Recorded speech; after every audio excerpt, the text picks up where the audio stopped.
जनवरी में एफआईआई ने सेलिंग की, लेकिन वो सिर्फ रोटेशन था।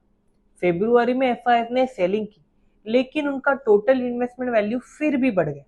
लेकिन मार्च में एफआईआई ने हैवी सेलिंग भी करी और उनका टोटल पोर्टफोलियो वैल्यू भी शार्पली गिर गया। मतलब पहली बार फ्लोज भी नेगेटिव था और वैल्यूएशन इम्पैक्ट भी नेगेटिव। तो सवाल ये है, क्या ये नॉर्मल करेक्शन है या एफआईआई का रियल रिस्क ऑफ फेज शुरू हो गया है? मार्च 2026 का डेटा देखिए। एफपीआई एयूसी -13% गिर गया, एनएसई मार्केट कैप भी -14% डाउन और निफ्टी अराउंड -11% डिक्लाइन।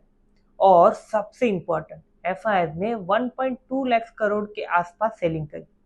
जनवरी और फरवरी में क्या हो रहा था?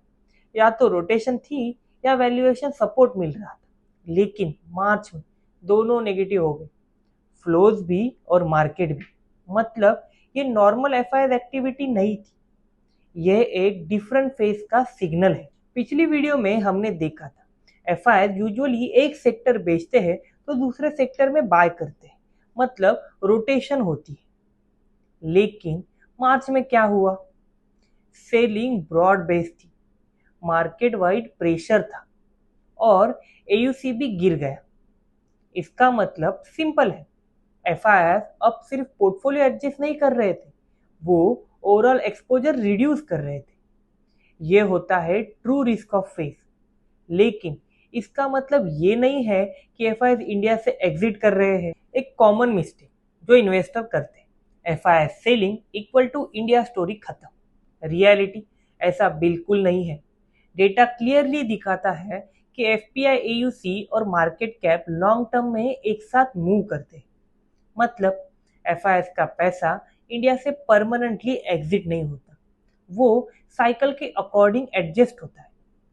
लेकिन एक और इम्पोर्टेंट चीज है जो मार्च डेटा रीइंफोर्स करती है, एफआईआई का पैसा इवनली स्प्रेड नहीं होता।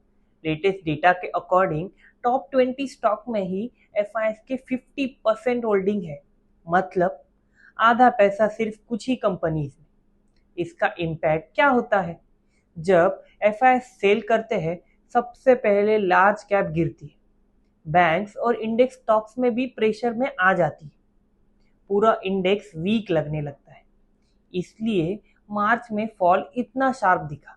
लेकिन लॉन्ग टर्म इन्वेस्टर के लिए सबसे इंपॉर्टेंट इनसाइट ये नहीं है। ग्लोबल कंपैरिजन देखिए, Brazil 55% foreign ownership, Indonesia 41%, Taiwan भी 41% और इंडिया सिर्फ 16 to 17%।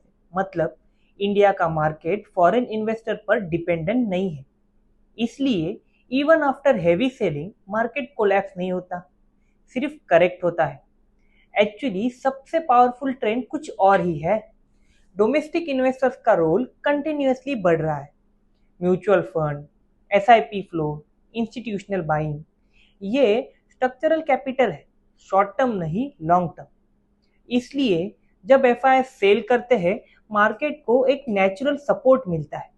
और सबसे इंपॉर्टेंट सवाल, आप क्या करेंगे? मार्च डेटा एक क्लियर सिग्नल देता है, हर एफआईआई सेलिंग सेम नहीं होती। जनवरी रोटेशन, फरवरी मिक्स सिग्नल और मार्च रियल रिस्क ऑफ फेल। तो इन्वेस्टर को क्या समझना चाहिए? एक, फ्लोज देखो बट कंटेक्स्ट के साथ। दो, मार्केट मूवमेंट को आइसोलेट मत करो। और तीन, स्ट्रक्चरल वर्सेस टेम्पोररी डिफरेंशिएट करो। अगर आप हर करेक्शन को क्राइसिस समझोगे तो आप मार्केट मिस करोगे। नेक्स्ट टाइम जब आप देखो एफआईआई ने 1 लाख करोड़ बेच दी, तो पैनिक मत करो, बस एक सवाल पूछो, ये रोटेशन है या रियल रिस्क ऑफ? और उस दिन से आप मार्केट फॉलो नहीं करोगे, आप मार्केट समझोगे। अगर आपके कोई सवाल है तो उन्हें कमेंट में लिखिए या हमें मेल कीजिए research@adroitfinancial.com पर। मिलते हैं अगले महीने के अप्रैल के मार्केट एनालिसिस के साथ। Stay informed, stay invested.